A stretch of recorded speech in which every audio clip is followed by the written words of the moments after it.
So this is where we're at with the two parties negotiating the ongoing government shutdown, seemingly in completely different worlds.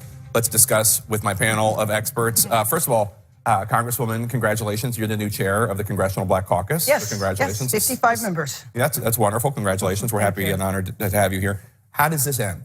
What is the way out of the morass here? Well, I think the way out of the morass is for the president to do what he originally said he was going to do, which was he agreed to the bill that came out of the Senate that was voted on unanimously that said we will fund the government should have never shut down, we will do a continuing resolution for Homeland Security, and then we will debate the details. There was never a reason for the government to shut down right now. So you're saying the way out is that President Trump needs to blink. Well, I mean, I think he needs to go back and do what he originally did. I mean, we have to look at why he changed his mind to begin with. He was responding to talk radio. He was responding to Rush Limbaugh and Ann Coulter. So as opposed to responding to his advisors, to people in his administration, everybody had agreed. The House had agreed, the Senate had agreed under Republican rule. Yeah.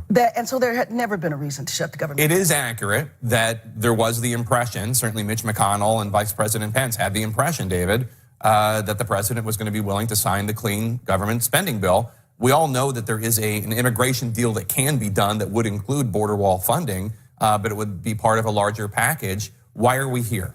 Look, I think the president changed his mind, right? Right before, as you've seen, as we've all seen, until it's done, it's not done in this administration. I think, the Congresswoman makes a good point.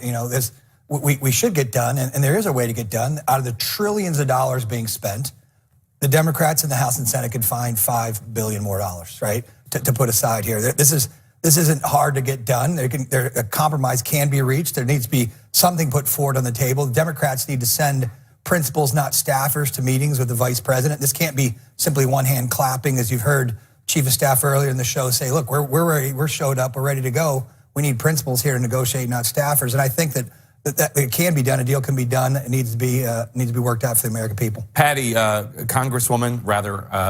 Pelosi has said this is a moral issue. They're not going to give money for the border wall because it's immoral.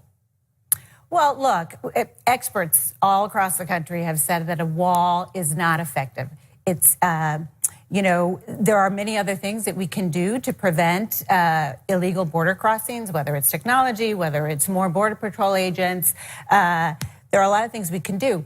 However, there is a crisis at the border, and it's a humanitarian crisis. Basically, we have families, mothers, children living in tents, living in cages, and we're not really doing anything to address that issue.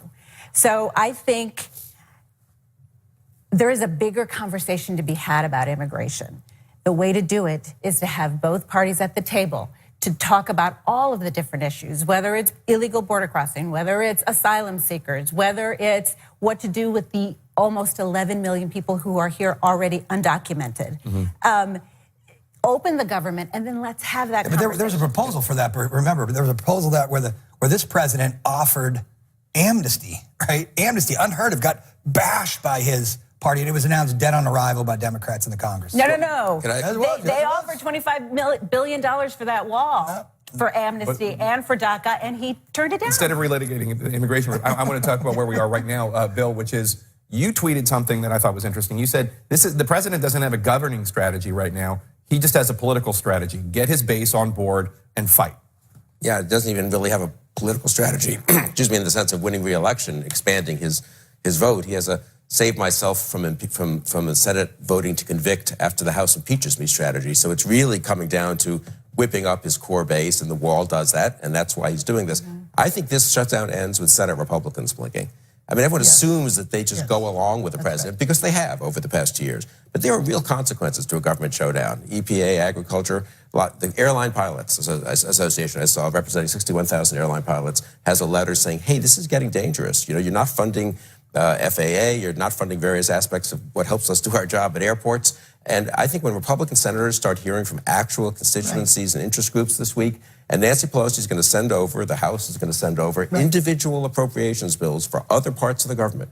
And Mitch McConnell is going to say, we can't appropriate for EPA or for the FAA or for agriculture Why not? Because we're having a separate fight over the wall. I think that's a very tough position to sustain, and I think at some point, Yeah, but you lose all your enough Senate leverage. Republicans, You lose all your leverage. enough Senate Republicans bolt, and I don't really know that they won't vote to override Trump. No, I think that you're absolutely right. I think that a couple of senators have already said we need to just get on with this. And so I know Collins what we're and going to Gardner do. have- Right, have right. shown And I think that more is going to come. And so what is actually going to happen next week when we actually introduce appropriation bills individually? So one of the first bills we're going to introduce is the Treasury. You know, people will in the next week Their will tax actually refunds. not get their paychecks, Right. and their tax refunds will be slowed up. But if you just think about it, the whole thing about the border, so who's not going to get paid next week? Border Patrol. Customs and Border Patrol. Yeah. You know, And I think TSA. the House appropriations, the appropriations bills the House is going to pass are bills or appropriations that the Senate has passed, Right. in a bipartisan way. Exactly. So So no is one he can gonna say it's a veto Democratic. individually? So is Mitch McConnell going to refuse to bring up an appropriations bill coming from the House that the Senate Senate's already already has passed. passed? I Will. say, Yes, I agree. well. Yes, he will. He will not bring them up. Right. You talked about 2020. It started already. Senator Elizabeth Warren campaigning in Iowa, but some people note that the populism that she's talking about sounds a little familiar. Take a listen. This is about tens of millions of families across this country who are getting cheated. Our workers have been cheated. Our companies have been cheated. What's happening to working families? Why is America's middle class getting hollowed out? And our great middle class, once the bedrock of American prosperity, was forgotten. Now, in all fairness, though, that has been her message. Yeah. She's been saying that for Absolutely. years. Yeah. The Absolutely. difference is he's lying. Well, I was just going to say, no. Obviously, these are progressive and populist tropes that we've heard for a long, long time. This has been part of her message. She's not taking a page out of Donald Trump's book, but No, and these he's are hurt the very people that he's talked about. these are the themes that President Trump talked about that helped him get elected. Right. Is all I'm saying. And now we have Hillary Clinton didn't say them as forcefully, perhaps, as she could have or should have, and now Elizabeth Warren is competing on that territory. Right, and as the Congresswoman said, it is authentic to who she is and what she's been talking about for years and years and years. I think, you know, what Hillary Clinton, and I don't want to relitigate 2016, Sure. I really don't, but Hillary had an authenticity problem, right? Right, what the clip that you just showed shows that Elizabeth Warren right now does not. Well, I take umbrage with that. You see her drinking the beer in her kitchen, and that was widely panned. But you with know a little what? bit of authenticity. But listen, I'd love to see Elizabeth Warren as the candidate in 2020. That's the same thing, Trump. Come on, I'd love to see it. I'm just saying. I'd love to have her. Yeah. Come on. But you know, really, the very people that he talked about are the ones that he has hurt. So with the tariffs with China, you have farmers in the Midwest who have been hurt terribly from that. So, you know, to me, talk about not being authentic. So what's the answer for China? We're just going to allow China to steal our IP and to plunder our country? I think the answer has certainly not been what he has done, but seems our to be- farmers have absolutely been hurt. That China has now gone to South America for some crops that they were getting from the heartland. What do you make of Elizabeth Warren? What do you think about her chances? I think she's formidable, but a lot of Democratic candidates at this stage are interesting. A ton of them will run. And the one thing I think people haven't thought about is proportional representation on the Democratic side.